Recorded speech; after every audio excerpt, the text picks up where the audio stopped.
Hello, everyone. Welcome to another installment of One Piece Chapter Reviews. This time we're going over Chapter 19 review titled Devil Fruit. Make sure to leave a like and subscribe for more daily content.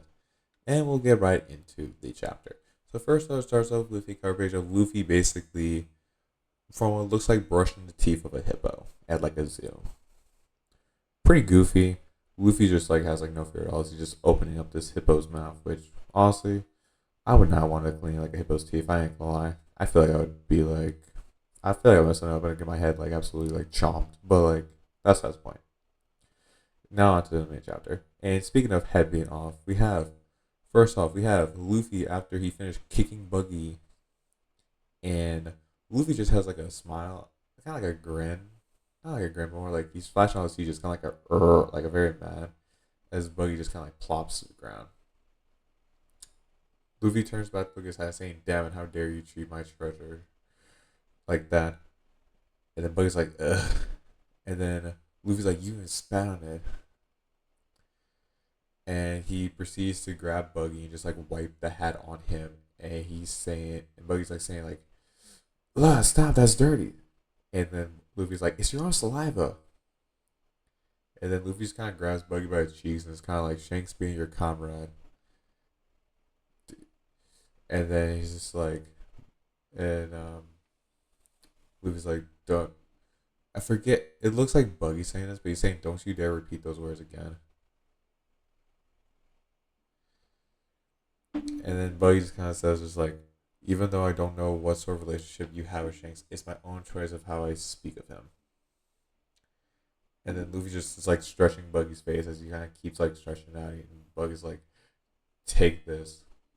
And then Buggy's trying to split apart, going bar, but Luffy just slams him and Luffy's like, "Stay still." And this kind of cuts to Screaming saying, one of them say, "Hey, isn't our captain kind of losing?" And then one of your crewmen was like, "Don't say such stupid things." And then the crewman who said, like, "Don't say stupid things," he kind of keeps going saying, "Do you think Captain Buggy will actually lose? Captain's real skills will start now. Most likely." And then one of the pirates kind of notice and like he pans into near like a shed where behind you see like Luffy go. No, not Luffy. You see Nami who's like looking and being like, "I was so fascinated I kept on watching. I got to quickly steal the warehouse treasure and run away." And it cuts to the villagers like shelter place. And you see one of the guys saying it's too strange. It's been so long that the chief still hasn't returned. And the old man is kind of thinking, saying, he just kind of sits there saying, "That man making the townspeople worry." A woman kind of chimes in and says, "Something definitely happened in the village." Another man saying, "Yeah, and we've also heard a couple of cannon noises." The old man's like, "All right, I'm gonna go check out the village and return shortly. You all wait here." And then one of the men saying, "You must have gone alone. I'll go too." And the man's like, "Fool, the ones at the village are pirates. Buggy's crew is known for being low and dirty." And then more of the men kind of get up and saying, "That's why we really have to go." And they kind of say, "If we can't protect our own chief, how can anyone call us villagers?" And you see the rest of the men just grabbing like weapons. Which makes me think, why didn't they do this beforehand? But then I kind of think it's probably like Boodle don't want to put everyone else at risk. So I can kind of see why. But the fact they're doing it now, at least it's like something. And then one of the guys kind of says, "It's useless trying to stop us since it's a voluntary action we're all taking." The old man kind of sits there, kind of sighs and says, "Do whatever you want." And the villagers are all like, "Let's go." So it cuts back to the village, and Luffy and Buggy are just standing up, and now it looks like they're having a conversation. And then Buggy kind of saying, "Throughout my whole life, even until today, there was not been a single person who has made me madder than he did." And then Buggy yelled, "That bastard, he took a tremendous amount of treasure from me." And Luffy's just shocked. And then Buggy's like, "I can't forgive him." And then it kind of like pans into like a flashback where we see a pirate ship. And like crewmates are going, they're saying, "Oh, they're fighting again." And one of our crewmates is like, "Ah, fight, don't lose to each other." And then you see a young Buggy and a young Shanks look like grab each other by the collar. And Buggy's like, "It's the North Pole." And Shanks is like, "No, it's the South Pole." and they're on top of like a boat, and then like Buggy's yelling, "You're still insisting on that, moron?" And Shane's like, "Of course, I'm telling you, I'm right." And then kind of like an older man steps up, and he's kind of like, "Enough is enough. You two always gotta fight or what?" And he kind of bonks both of them in the head, and both of them are just like, "Ow." And you see some of the man's detail. He has kind of like he has like a weird beard where it's kind of like little like strips that goes down, and then he has like silverish hair. And he kind of says, "I can't see why either whatever the North Pole or the South Pole scholar has to do with you. If you want to know so badly, go to both places and check for yourself, idiots." And then like they kind of hear when like kind of the men on like top of like the bird's nest, he kind of looks up saying, "A vessel's coming from the northwest." And some of the pirates are like, "Okay, attack. Let's start the action." And Chase kind of turns to look at Buggy, saying, "Looks like you're excited, Buggy." And Buggy's just saying, "A vessel the same as a treasure box. The most important thing to a pirate is its loot." And Shanks pulls out his sword and he says, "Well, that's one thing." And Buggy's like, "It's not just one thing, it's everything. Too nice for your own good, and the pirates' ships don't treat treasure seriously enough. You don't know what a pirate really is." And then like you kind of hear like clashing as like the pirates are just kind of like invading the ship, and you see another man kind of pop up. He has like two axes. He has kind of like a ponytail ish, and they're just attacking. And Buggy's kind of to the side, and he's kind of looking around, and finds this treasure map, and it basically was a map to a huge amount of treasure lying on the sea base, and it was marked. And this is the first time Buggy's seen one. He kind of says that he was like really shocked. And Buggy kind of like puts it in his pocket, and he's kind of like, "Haha, no one could have seen." And he's like, "Haha, who wouldn't keep this to themselves?" And then Buggy kind of yells, "Yahoo! From now on, my life worries will end, and the happiness will come." And then he kind of cuts back to like the end of it, where all the pirates are kind of like cheering, and they're just kind of like, "Today we have another delightful victory. Drink, drink to your heart's content. Raise your voices and sing." And like all of them were kind of like dancing around. Even Jenks is like, "Boy, Buggy, let's celebrate together. You found a rare treasure too." And Buggy's like, "What do you mean treasure? I didn't do anything at all. I don't know anything." And Jenks is like, "What you talking about?"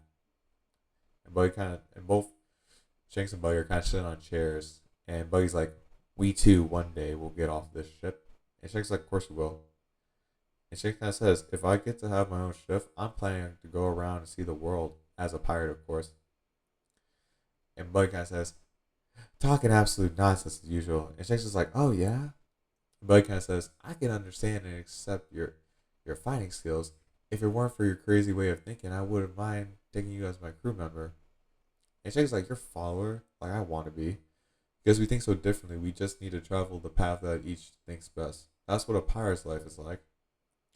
And Buggy's like, "Haha, it's funny to hear things about pirates from your mouth, but if that happens, then when we meet each other at the sea again, we'll meet as enemies." And Shake's like, "Yep, that's just another part of a pirate's life." And Buggy's like, "What the hell are you talking about?" And he's like, "Hey, did you say something about some weird treasure?" And Shake's like, yes, we got this devil fruit." And Shake's like, "I once heard that the devil fruits are all the sea devil's incarnations. If you eat it, you gain a special ability, but you won't be able to swim." And Shank's like, "The captain said that whoever wants to eat it can have it." And Shank's like, "Whoa." And Buggy's like, "Whoa. Don't want to eat that sort of thing and end up unable to swim for the rest of my life." And Buggy kind of thinks, saying, scary. Anyone who eats that sort of thing is no doubt a real idiot. If there's a treasure lying on the seabed, you can't swim there. You can't swim, then you can't go and get it. And Shank's like, "But that odd fruit, it turns out it sells for around 100 million belly, if you can believe it." And Buggy's like, "What, is that true?" And Buggy's thinking, 100 million is more than even 10 Class A treasure chests. The goddess of treasure must be smiling upon me. And then it kind of cuts to like Buggy standing on top of the ship saying, and someone's yelling, "Pirate trainee Buggy, he will eat the devil fruit." And then to the crew saying, "Haha, being young is a wonderful thing since you can be so carefree." And one of them's yelling, "Good thing, Buggy, I have more respect for you now." And he kind of says he ate all at once. And then a crewmate asks, "So how is it? How's it, Buggy? Feel any difference in your body?" And Buggy's like, "No, not really." And one crewmate's like, "What? Was it a fake?" And another guy's like, "Well, the story of devil fruits was a rumored story from the start." And then Buggy's kind of sitting there thinking, "You got it exactly right. What I just ate was a fake fruit. I spent all night working on switching." And Buggy kind of says, "Everything turned out as planned. I don't need to be a pirate trainee anymore. I better get off this ship before anyone finds out. With the money from selling the fruit and the treasure from the map, I could form the best pirate crew in the world and steal the most valuable." And then Shanks pop in and say, "Yo, Buggy, what you doing here?" And then Buggy thinking himself hide, and actually he put the fruit in his mouth. And then Shanks kind of looks saying, "Your face sure is a sight." And Buggy thinking himself, "What? So it was this idiot scared me half to death." And then Shanks is walking away saying, "Don't steal too much. The cook will get mad." And then Buggy's just kind of like, "The danger has passed." And then Shanks kind of pops up and says, "Oh yeah, if I think about it, the captain just..." And then Buggy, in a shock, swallow the fruit, and he's just like in pain as he just like because of how bad it tastes. And then he's yelling at Chase like, "You bastard!" Huh? And then like Chase kind of points and saying, "Hey, what is that piece of paper?" And then Buggy just kind of yells, "Ah, my map!" And he jumps into the water.